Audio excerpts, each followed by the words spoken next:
ચોમાસું નજીકમાં છે, વાવણી કરવા માટેનો કોઈ સમય આપણને દીધો છે કે આ બધું થઈ જાય પછી તમે તમારા ખેતરમાં જઈ શકો? અત્યારે તો કઈ જ ઓલું આપ્યું નથી એમને, બધું પતી જાય ને પછી એમને અત્યારે આવવાનું કીધું. વાવણીનો ટાઈમ તો અત્યારે થઈ ગયો છે પણ જમીન એમની બધું આના લીધે બધું અટકી ગયું.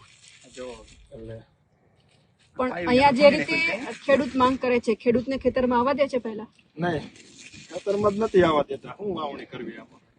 એટલે આ હમણાંથી જે ખેડૂતો બધા સરકારની સામે પડ્યા છે એટલા માટે નથી આવવા દેતા કે પહેલા આવવા દેતા હતા? નહીં, પહેલેથી બંધ જ છે. કલ્યાણપુર થી અત્યારે અહીં કોંઢા લગભગ 15 દીથી કામ ચાલુ હોય પણ હજી કોઈને ખેડૂતને અંદર આવવા જ નથી દેતા. ના જ પાડી દે અને ડિટેન કરી નાખે. જો આ વધારે ઓલું કરી તો સીધા ગાડીમાં બેસાડી દે. એટલે કોઈ ખેડૂતને નથી આવવા દેતા. મને તો ખેડૂતને પોતાના જ ખેતરમાં નથી આવવા દેતા. બીજા પણ છે. પોલીસની કામગીરી કેવી છે? સાથ આપે છે કે પછી? જરાય સાથ નહીં, ત્રાસ આપેલી ખેડૂત.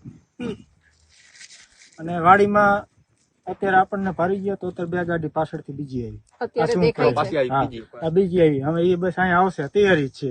બારા કાઢશે ખેતરમાંથી. અમને દરરોજ બારા કાઢવાનું કામ કરે ખેતરમાં. અમારા ખેતરમાં અમને ઉભા નથી રહેવા દેતા. નો માને તો ડિટેન કરી લે, નો માને તો સીધા પકડીને અંદર પોલીસ સ્ટેશન હાંજે બેહાડી દે છે. પૂરું. ધારાસભ્ય કોઈ બોલવા આવે છે? ના, કોઈ જ નહીં. ધારાસભ્ય અત્યારે શું રાજકારણ એમને અડી ગયું, શું લાગે છે એમને, શું રાજકારણ ઓલી છે એ ખબર જ ન પડતી.